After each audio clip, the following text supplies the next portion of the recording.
पाकिस्तान के सबसे मशहूर यूट्यूबर डकी भाई का केस अब एक नया और हैरत अंगेज मोड़ ले चुका है। FIA के NCCI विंग के अंदर करप्शन का ऐसा स्कैंडल बेनकाब हुआ है जहां ऑफिसर्स पर डकी भाई की वाइफ से 90 लाख रुपए रिश्वत लेने का इल्जाम लगा है।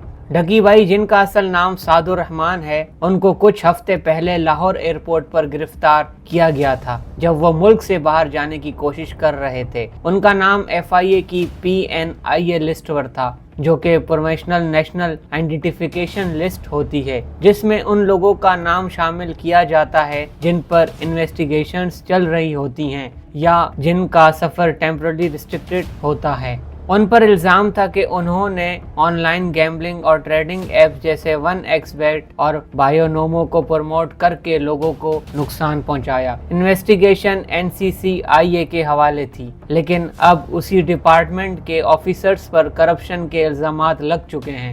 FIA के मुताबिक NCCI के एडिशनल डायरेक्टर सरफराज चौधरी और उनके साथ 5 ऑफिसर्स को गिरफ्तार कर लिया गया है। इन पर इल्ज़ाम है कि उन्होंने डकी भाई की वाइफ अरूब जतोई से 90 लाख रुपए रिश्वत मांगी ताकि केस में उनके हस्बैंड को राहत दी जा सके।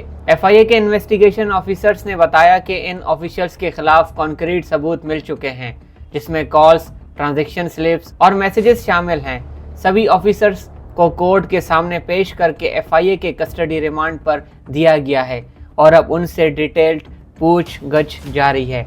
केस के अंदर ये डेवलपमेंट सिस्टम के अंदर के फ्लॉज को सामने ला रही है, जहां एक तरफ सोशल मीडिया इन्फ्लुएंसर्स पर इल्ज़ामात लग रही है और दूसरी तरफ उन्हीं एजेंसीज के अफसरान करप्शन में पकड़े जा रहे हैं।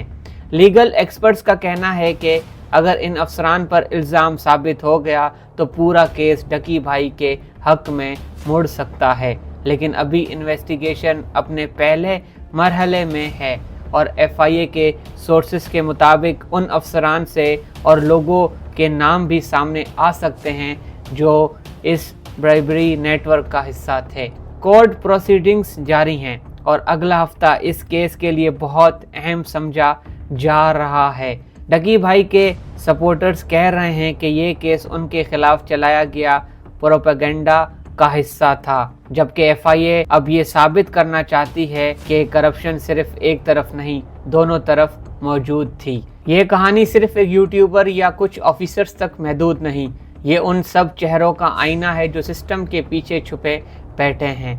हर बार कोई नया केस, कोई नया इल्ज़ाम, लेकिन सवाल वही पुराना, क्या हम कभी ऐसी सोसाइटी बन पाएंगे जहां इंसाफ खरीदना नहीं, सिर्फ हासिल करना पड़े।